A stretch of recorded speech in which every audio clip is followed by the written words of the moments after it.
Сәлем достар, біз бүгін балаларды ойнатуға алып келдік.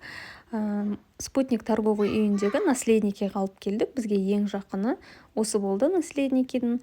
Наследнике Москвада және де Максимада бар.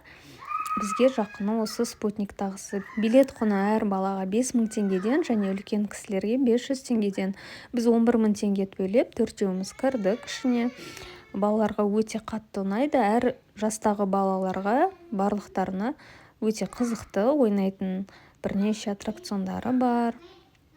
Балаларды осы торговыйға, наследникеге жиі алып келеміз. Бұл жерде бір айта кететіні, өзіңізбен бірге су, тамақ, перекус, еш нәрсе алып кіре алмайсыз. Ішінде кафе-рестораны бар.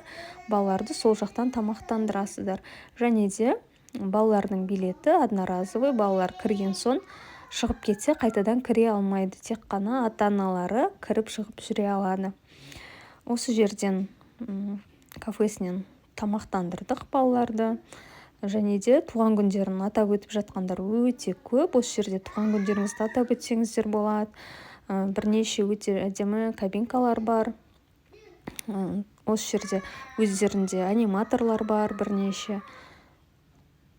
Және де ақылы түрде нянечкалар бар. Егер балаңыз кішкентай болса, өздігімен ойнай алмайтын болса, ақылы түрде сол няняға ақша төлеп, балаларыңызды қаратып, өздеріңіз демалып қайтсаңыздар болады.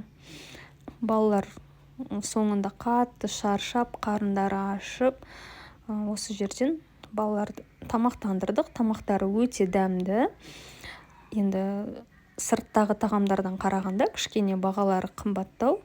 Бірақ анда-санда келген кезінде осылай тамақтандырып, жақсы демалып қайтуға болады.